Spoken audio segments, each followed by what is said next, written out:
بزرگ عالم تھے حضرت مولانا خادم حسین صاحب رضوی۔ مولانا خادم حسین رضوی رحمۃ اللہ علیہ کو لوگ صرف تحریک لبیک کے حوالے سے جانتے ہیں، حالانکہ ان کا جو کیریئر ہے وہ بہت پرانا ہے۔ مولانا بنیادی طور پر ایک استاد تھے، ایک شیخ الحدیث تھے۔ ان کا جو بیسک کارنامہ ہے وہ یہ ہے کہ وہ درجنوں نہیں سینکڑوں علماء کے استاد ہیں، سینکڑوں علماء کے، یعنی میں نے سوچ سمجھ کے لفظ کہا، انہوں نے سینکڑوں لوگوں کو رسول اللہ کا دین پڑھایا ہے، اور ان کے اب شاگردوں کے شاگرد بھی مدرسوں میں پڑھاتے ہیں۔ مولانا ایک بڑے غریب سے سادے سے گھرانے میں وہ پیدا ہوئے تھے، انہوں نے بڑی سادہ اور آخر تک زندگی انہوں نے وزاداری والی گزاری، سادگی والی گزاری، حسین گزاری۔ کسی شخص کے ایک ہوتا ہے کسی کے نظریے سے اختلاف کرنا، ایک ہوتا ہے کسی کے طریقہ کار سے اختلاف کرنا۔ کچھ لوگوں نے ان کے طریقہ کار سے اختلاف کیا ہے، لیکن ان بندے کا نظریہ اتنا شاندار تھا کہ نظریے سے کسی نے اختلاف نہیں کیا۔ لوگوں نے یہ ضرور کہا کہ یہ فلانی بات اس طرح ہو جاتی تو ٹھیک تھا، لیکن یہ سب نے کہا کہ بندہ بات ٹھیک کرتا ہے۔ نظریے سے، فکر سے لوگ مطمئن ہو جائیں کسی زندہ کیا رہتا ہے؟ نظریہ۔ زندہ کیا رہتا ہے؟ نظریہ۔ فکری طور پر ایک خوبصورت آدمی تھے، ایک بڑے منجے ہوئے آدمی تھے، ایک وزادار آدمی تھے، ایک صاف ستھرے آدمی تھے۔ میری ان سے ملاقات اس وقت ہوئی تھی پہلی دفعہ جب وہ بالکل ٹھیک تھے، ٹانگوں پہ چلتے تھے۔ ان کے جو استاد گرامی تھے حضرت مولانا عبدالحکیم صاحب شرف قادری رحمۃ اللہ علیہ، بہت جید عالم تھے۔ میں ان کو ملنے کے لیے جاتا تھا تو حضرت بھی وہاں پڑھایا کرتے تھے لاہور جامعہ نظامیہ میں، تو وہاں ان سے پہلی ملاقات ہوئی۔ پھر انہوں نے جو جماعت سب سے پہلے بنائی تھی اس کا نام تھا انجمن فدا یعنی ختم نبوت۔ اس جماعت سے انہوں نے کام کا آغاز کیا، اور بڑے اوائل میں، بڑے شروع میں انہوں نے ختم نبوت کے تعلق سے مختصر سے کام کا آغاز کیا، اور بڑی جلدی ان کا کام پھیل گیا۔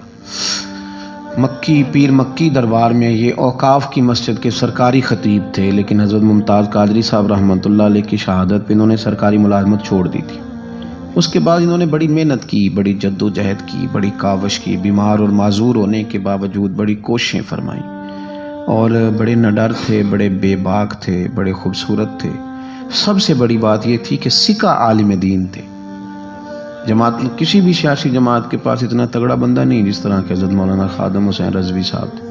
میری ان سے تسلسل، جیل جانے سے پہلے میں ملا، جیل سے آئے تو پھر ملا۔ میں گرچہ ان کی جماعت میں کبھی شامل نہیں ہوا، لیکن فکری طور پر ان سے جو کہ پہلے کا ایک تعلق تھا، ابھی بھی 24 اکتوبر کو پچھلے مہینے کی جو وہ گجرات جا رہے تھے تو کچھ دیر ہمارے پاس رکے، اور دیر تک وہ باتیں کرتے رہے، اور دیر تک ان کی میں باتیں سنتا رہا۔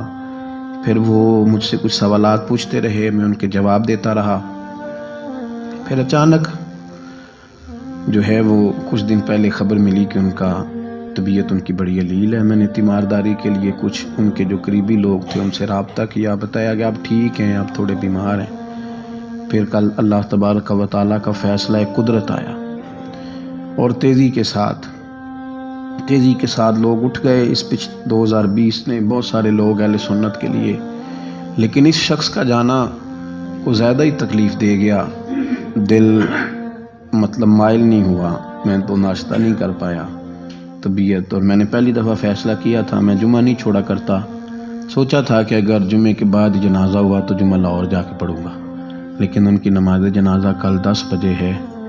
اس طرح کے لوگ کم آتے ہیں دنیا میں، اور شاید ان لوگوں کا وقت بھی تھوڑا ہوتا ہے، اور اللہ پاک شاید ایسے لوگوں کو جلدی ہی اپنی بارگاہ ناز کی طرف لے جاتا ہے۔ ایک شعر جگر مراد آبادی نے کہا تھا کہ جگر راہ وفا میں نقش ایسے چھوڑ آیا ہوں، میں جس منزل سے گزرا ہوں وہ اب تک یاد کرتی ہے۔ اور مجھے نا ایک دفعہ کسی شخص نے کہا کہ آپ کے خاندان کا قبرستان کہاں کر کے ہے؟ لوگ لکھنے والے جو لوگ ہوتے ہیں وہ پوچھتے رہتے ہیں کہ اس بندے نے کیا وصیت کی ہے، تحریری والے لوگ۔ تو میں نے انہیں کہا کہ قبر بھی بانی جائے گی۔ تو مجھے کہنے لگے کہ کس طرح کر کے پتہ چلے گا؟ تو میں نے کہا تے اکھاں جدوں میٹیاں تے پھر زمانہ مینوں روے، اپنا تے اپنا بیگانہ مینوں روے گا، تے جدوں نہ میں دسیا میں خارا نوں میں خانے وچ، پھر جام ٹوٹ جان گے میں خانہ مینوں روے گا۔ کئی لک لک رون گے تو کئی بک بک رون گے، گلیاں دا یانا تے سیانا۔ یہ الگ بات ہے کہ بے قدراں کچھ قدر نہ جاتی، کیتی خوب تسلی ہو۔ دنیا دار تے پجاری زر دے، اتے آندے گل ٹلی ہو۔ بک بک روسا نکھیاں تکیو وے خویلی کلی ہو۔ کوچ نصیر اساں جدوں کیتی پے جانی تھر تھلی۔